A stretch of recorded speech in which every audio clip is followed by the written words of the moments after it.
Hello music creators, Mike here. So would you like to have a completely free loudness meter plugin so that you can improve the mastering of your music productions?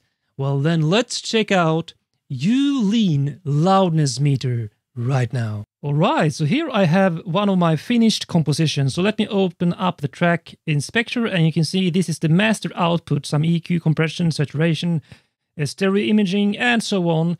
And in the final part of your master output, this is where you put the loudness meter. So I actually have two meters. The first one is a built-in in Logic because it's an analyzer with a LUFS loudness meter. However, the reason I have added this one at the bottom as well is that it is more advanced when it comes to showing the loudness over time compared to the stock one in Logic. So if I now play, you can see what it does here. And by the way, these metering plugins doesn't affect the sound. They only analyze and meter it so you can visualize the loudness and other aspects. So let's play it now.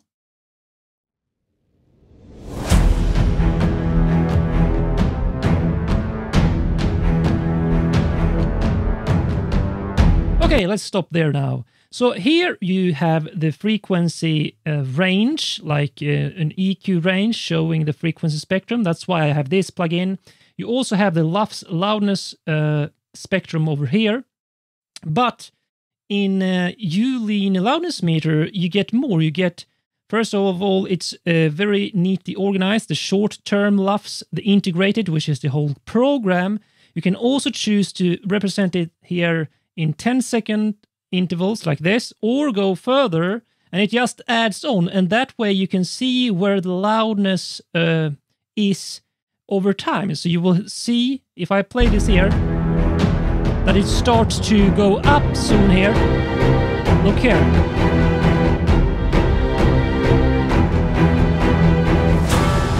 And if I stop there, you can see it's around minus 27 in LUFS here and goes up to minus 23. And by the way, this is one of the only downsides in the free version of Lean Loudness Meter is that you can choose different LUFS loudness standards for broadcast, film, TV, and gaming, or default here, which is minus 23 LUFS integrated, but the online streaming services you need the pro version for. So you can go online and check what the standards are. I think it's like minus 14 for Spotify or minus 16 or something like that.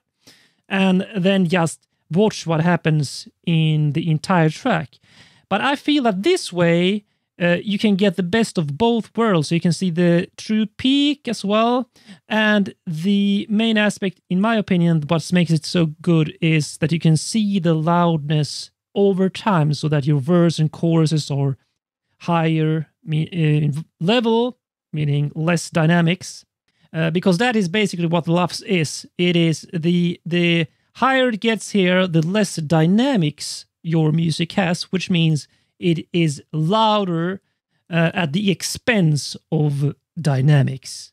So I just upgraded to the pro version of this plugin. So let me show you some of my favorite features that you get if you invest in the paid version. So the first thing, it might seem like a gimmick, but I actually love this. It's the dark plugin theme. I immediately switched that on. I much prefer the dark themes on basically everything I work with.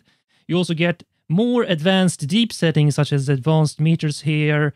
A lot of these options were grayed out, especially over here where you can set the momentary window for the short-term LUFS loudness target. So you can see it here at yellow. You can actually set it as you wish. So let's say you are aiming for a specific preset of streaming engine or something. I just leave it there because what you can do, so all of these are unlocked, is here you get access to online streaming services, Spotify, minus 14 LUFS, and YouTube also minus 14. Let's set Apple Music at minus 16 LUFS.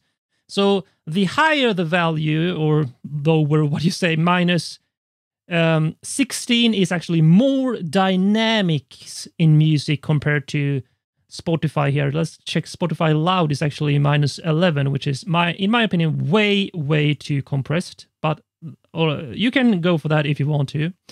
So I would recommend keeping it probably in the medium of the -14 LUFS.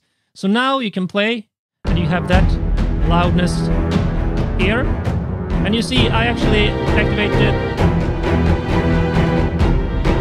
Yeah, here you can see it, and you can also see here, this is actually really cool, where the LUFS loudness dynamics is located, so somewhere between -27 and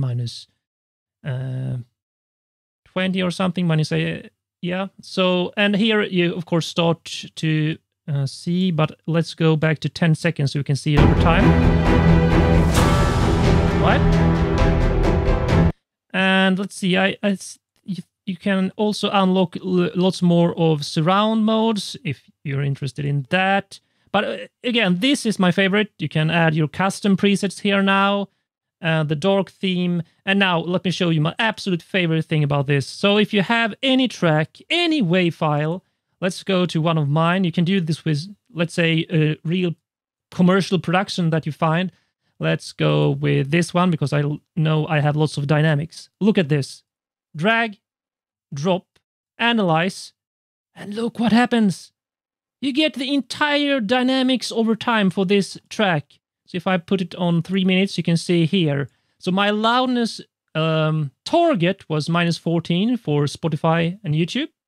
And you can see it's red here because the loudness goes above the target. So here it is actually everything will be turned down a bit. So I would probably have to remaster this if I wanted to have the peak loudness at those areas. But you can see basically the story of your dynamics. So the intro is much more dynamic.